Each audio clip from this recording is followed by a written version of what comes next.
Are you all right? Yeah, all good. What a game of football there in that second half. Was that the best 20 minutes that you've played at Manchester United so far? Yeah, for sure. It's been difficult, obviously, since I've been here, and I've had the injuries and the setbacks, but it's always stay positive, and I knew something good was going to come, and I carried on going, and obviously tonight it's paid off in the semi-final. So no, it was a brilliant performance from all the lads over the two legs. We knew it was going to be difficult at the beginning of the game. They were going to come and attack us. We kind of weathered the storm, and then obviously getting that first goal to make it 1-1 kind of calmed us down a little bit. What is it like to get back amongst these goals again? Because this is a feeling you must have been starved for so long. Yeah, it was too long. But as I said, I carried on going, working hard in training every day, and tried to stay positive. And when I had the opportunity like this to come on in the games, just trying to make an impact. And today, as I said, it paid off. Just tried to come on and affect the game. It was a tight game when I come on, along with the other subs. So just trying to come on and calm the game down and have an impact. If we thought your first goal was good, the second one that you just scored then, did you just see the keeper up his line and thought, I'm going to do it? Yeah, as I see him come out, I was in front of my midfielder, so I just had in my head, if it comes to me, first touch and shoot. Didn't mean to go on my left foot, but I just tried to get good contact because I saw the defender was quite far away from the goal, so just to try and get it on target, really. And the same with the first one, it's just instinctual, just trying to get the ball turned, create a half a yard and hit the back of the net. Look, this crowd is so loud in here tonight. What a way to sign off in this competition at home. You're going to Bilbao, it's against Tottenham in the final. Yeah, the crowd's been unbelievable. They've stuck with us. For me personally, obviously my first goal's here at Old Trafford, so a special night. One I've been waiting for a long time, as we said before, and to go back to Bilbao, special moment for us tonight, and we want to finish strong now. All right, I wish you the best of luck. Well done tonight, guys. Well done. And I think we did quite well in Europe. We struggle a lot in Premier League, so let's see. You were comfortable coming into this second leg because of how well you did out in Bilbao last week. But you said it yourself yesterday when we spoke to you that anything can happen in these games. What was the thinking when you made those substitutes? What were you asking of those players that you brought on? First of all, is the energy. I feel that some players like Nus, we can rest Mazraoui, but you feel it, he has no energy in this moment. Then Ahmad give us that spark that you need to change games, and that help us a lot because we can change with Garner. Sometimes we let Garner there because he's the only one can stretch the game. Mason Mount, I'm so happy for Mason Mount. He's such a player. He works really hard. He has quality. I really like Kobe Maino. Just 10 minutes, but everything he did was really good. So sometimes you are on the bench and you change the game. That is something you've not had all season, really, is it? Just at the right time coming towards the end of the season, it looks like you're getting your better players fit to come on the bench. You've had a lot of young kids on the bench that you've had to call on.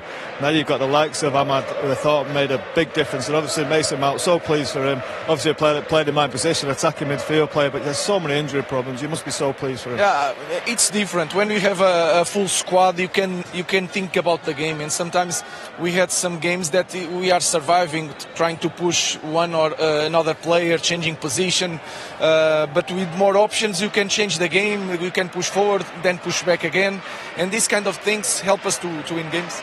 Thing is as well, Mason is quite a natural in that position, isn't he? He's good with his back to the game as well. I think we've all played him, we've had injuries, but to see him come and score 2 goals like this is what it's about, I think, as a player, isn't it? Yeah, it's important for every player, but when you see that kind of guy working hard every day, eating well, resting, ice bath, he does everything.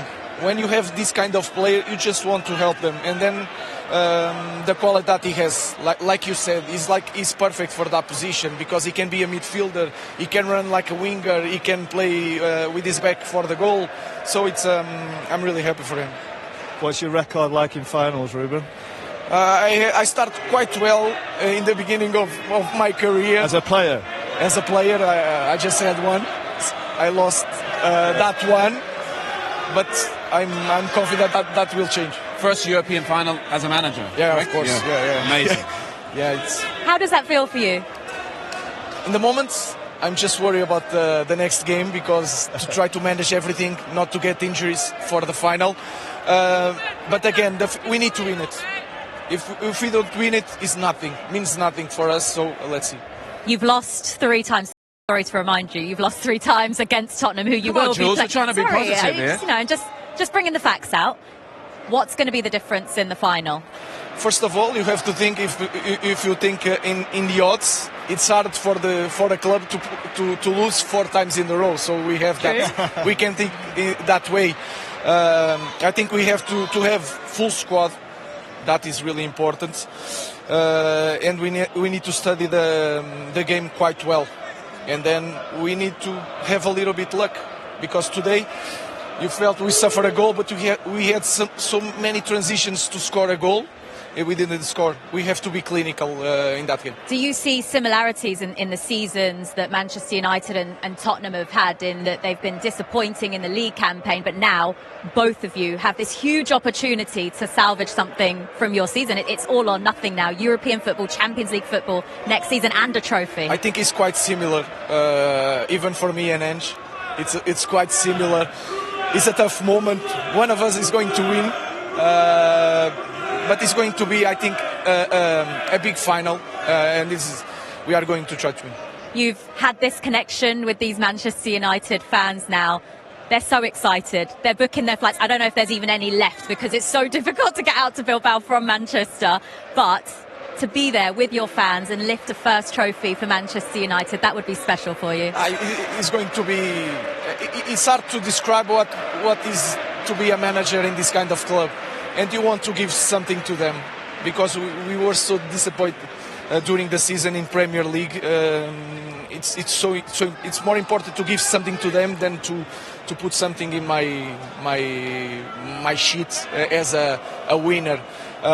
So that's it. I think I talked for every player in that dressing room. We want to give something to our fans. Well, thank you for talking to us. Congratulations, you've made it to the final, and we'll see you in Bilbao. Good luck. Thank you. Good luck.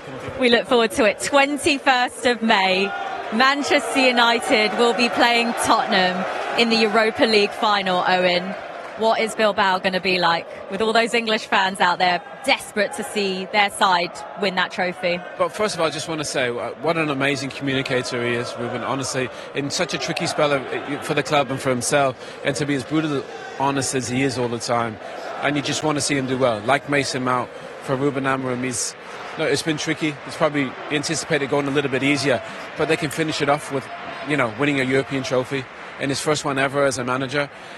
And they can get Champions League football. So it could be an absolute amazing finish to the season. But I just love how he talks about his team, the care that he has for his players. But he knows ultimately at the top he played. This club especially is about trophies, and they have a huge opportunity in a down season to win one of the biggest ones. You can't help but feel happy for Ruben Amorim. Yeah, you can. Yeah, you can see the obvious disappointment in the Premier League. That's there for all of us to see, but it's the history of this club. It's a history of winning trophies all the time. Even in these bad years that we're having, they're still going League Cup finals, 2 FA Cup finals, winning the FA Cup last year. They've got this Europa League final. And I'm not saying they'll win it, but history tells me they've got a great chance of winning it. We know Tottenham have beaten 3 times, and Tottenham are a really good team. I like Tottenham, and if Tottenham watch that first 70 minutes, Tottenham would think we've got a right chance here. But for some reason, the history of this club, it's almost like Real Madrid at times, when they're not playing that well, but they can still go on and win European Cups. I just feel the odds are slightly in Manchester United's favour, although I do think Tottenham are a good side.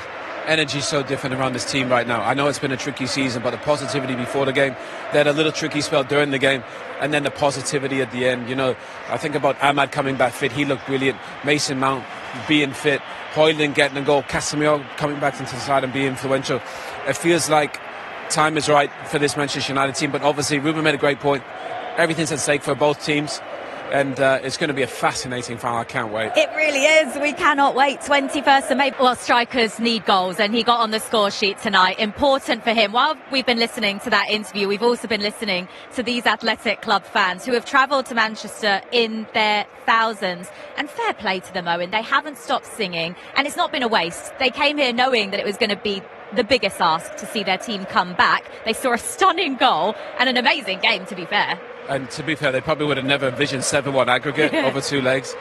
But all the players are there, or most of their players are there in front of them, and they've been singing and cheering each other on. Quite remarkable. It is great to see. You know, it is hard to get to a final. I think these guys know that as well, but the fans have been absolutely terrific. And the players tried their best today, but they were up against it. After that first tie, they were never going to come back. It was always going to be difficult for them. Let's take a look then at, first of all, Rasmus Højlund's goal, seeing as we've just heard from him. It might be a tap-in, Paul, but for a player like him who is so low on confidence, could that be a turning point for him now? We've said it so many times this season, though. I was going to say, I think we said that a few times. Look, it's a bit critical. I don't think his overall performance was brilliant, but sometimes it doesn't matter for the centre forward. All they need to do is get that ball in the net, whether it's from a yard line or it's 10 yards, 20, whatever it is. Just giving him a goal is great. He still doesn't look overly happy in there, does he, with his interview, I suppose. But you've got to start somewhere now. He could become a hero in the cup final. He's going to have to be careful with the manager because there's no other centre forward available, really. I don't know what Zirkzee is up to, but he's not going to be up to match speed anyway. So we'll see what he does in the next couple of games. But we need a centre. Manchester United need a centre forward who's confident and looks like he's going to score goals. He doesn't always look that. Let's hope, like you say, is this the moment where he can kick-start and have a really good end to a season which had been Europa League has been fine. What did we say? He's 6 goals in Europa League. Premier League's been a struggle, but Europa League, he doesn't seem to have a problem scoring goals. To be fair, I thought Ahmad come on and had a huge impact on the game. He just makes a difference. And thing is as well, Fletch made a really great point in commentary. You know, he doesn't get a lot of service at times, Højlund, and I thought today he got to tap in, and he was there. So credit to him. Mason Mount fit, Ahmad fit with Bruno and Garnacho. All of a sudden now, you know, Manchester United have options to change the game if it's not going well. So I think they'll start to score more goals, and it's such an important finish to this season. That's it. The energy, as you mentioned, that Amad Diallo brought on when he came onto the pitch. Let's take a look then at Mason Mount, because we've all just spoken to Ruben Amorim about how good it is to see him back on the pitch, first of all, and scoring these 2 goals tonight. Yeah, do you know what? This is kind of Chelsea Mason in terms of smart. He's really good. Look, he goes back to it. He doesn't even look, Jules. Great little Cruyff turn and an amazing finish. That's Mason kind of in a position that he's comfortable in, Scholes, and he's a great finisher. We just want to see him fit and healthy. If he's fit and healthy, he can do this. I love this goal. He's got a lot to offer if he's fit and healthy. That's been the big issue with him. He looks like touchwood the last 4, 5, 6 weeks maybe. He's had a little run of being fit. He's not always started. He started at Brentford, I think. But match fitness, get him up to speed. In this system as well, he looks perfect for one of them number 10 positions as well. And if he can produce quality like that from now to the end of the season and really kick on next season, Manchester have got a very good player, there's no doubt about that. What a goal this is, Owen. But you know what, when confidence is up as well, it just falls to him. He said he was trying to keep it on his right, but actually the only way he scores if it's on his left, because if it's on his right, it's taken away. What a strike, Jules. It really is. Sometimes you need it to just fall to you. And you know what? Great ball. It absolutely does. What a touch. Look, that is brilliant, Scholes. Oh, it's brilliant with your weak foot as well. You think you're concentrating so hard on your technique, it just lifts over that. Oh, he tries to on-ball it. I didn't notice that, but just get it on target, he scores. And look, some people might think that's easy for a professional football. That's with his weak foot. He's a lad who hasn't played an awful lot of football. Brilliant, really pleased with him. As the manager is there, you can see the manager is so pleased. Everybody's pleased for him, aren't they, Scholes? Yeah, everyone, yeah. Yeah, and you can understand that because of the troubles he's had since signing for Manchester United. Look, as we've mentioned already, that there were these 4 goals that were scored from Manchester United in the second half. Let's take a look then at the Casemiro goal, because he made it 2-1. And this one, I mean, it was the Mason Mount, the first equaliser, that really just sort of settled any kind of nerves that were in the stadium. But this header was great from Casemiro. Well, guess who's creating? You know, it's Bruno, whips the ball in. And Scholes, he said, we were just watching the game, he said, he gets some goals on set pieces, Casemiro. He really does. Scholes. He just has a feel, doesn't he, for in the box with his head. I think that's the big key to it, really, is having the feel of where that ball's on. Where's the space? You see his little bit of movement. He darts across the front post. Our manager said to all the time, didn't he? Owen, get across the front post, you'll score goals. And he might have a little bit of good fortune with it coming off his shoulder, but he's in the right place at the right time. And there's another player like we spoke about, Maguire, who's had a little bit of stick, but he seems to have turned the crowd round. They were singing his name at the end, and I'm happy for him as well, because he had a tough time. Okay, so Bilbao for the final then, guys. It's going to be Manchester United against Spurs, two teams that have struggled in the Premier League this season, both desperate for a trophy, both desperate for Champions League football next season. Owen, how do you see the match playing out? Well, I'm sure we're going to hype it up. We've got a lot of time to hype it up until then. I think it's going to be fascinating. Obviously for Ange, a European trophy, Champions League football, Jules, there's so much at stake for everyone. But I think if United in a down season can win a trophy and get to the Champions League, it just tells you what this club is all about. And I think right now momentum is a little bit with Manchester United, just with the energy around the club at the moment. Paul, who needs it more? They both need it, don't they? They both want to win it. As I said before, that Man United's history tells me they will win it. They know how to win trophies. Tottenham don't. They don't really.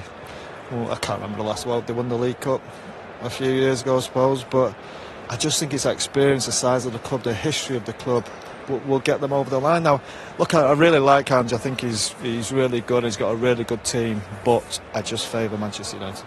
Right, let's get some more reaction here from Old Trafford. One of tonight's goal scorers, a man who needed that goal this evening, Rasmus Højlund, has been talking to Becky Ives.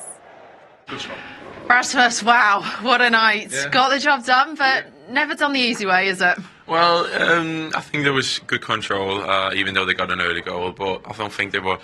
They played well in the first half, and obviously they got the goal, a great goal from on their side. But we were still in the game. We had a couple of chances also in the first half, and yeah, as soon as we got that the first goal in the second half, I think we were cruising after that. How pleased are you for Mason Mount? I'm very pleased for him. He's one of my very good friends in this team. We came the same summer and we had a good connection ever since. He's a good lad. He's always working very hard. He's been getting a lot of stick because he's had a couple of injuries, but he's always been positive. He's been trying to help and he's trying to get fit all the time. And he's only had one goal, and that is to get back on this pitch and obviously do what he did today. We know he had the quality to do it, so it was just about the time. Is that your sixth, I think, in this competition tonight? Yeah, you probably know about. Yeah, I think so. Yeah, happy to score another goal. Thank you for Ahmad. Great to have him back as well. What a player. I think you made a fan's night as well. Was that selfie planned? So you took his phone? No. Ahmad was just getting the phone in the hand, and he couldn't really figure out how to get it up. But we did the video in the end, and he was stunned. Oh, I'm sure the fan will love that. But look, you are into the Europa League final. It's against Tottenham Hotspur. Yeah. Is this there for the taking this year? Yeah, that's why we're in this competition, ain't it? Because we want to win these tournaments. We're playing against a good team, so looking forward to that. We can't wait to see you there. Thank you. Well done.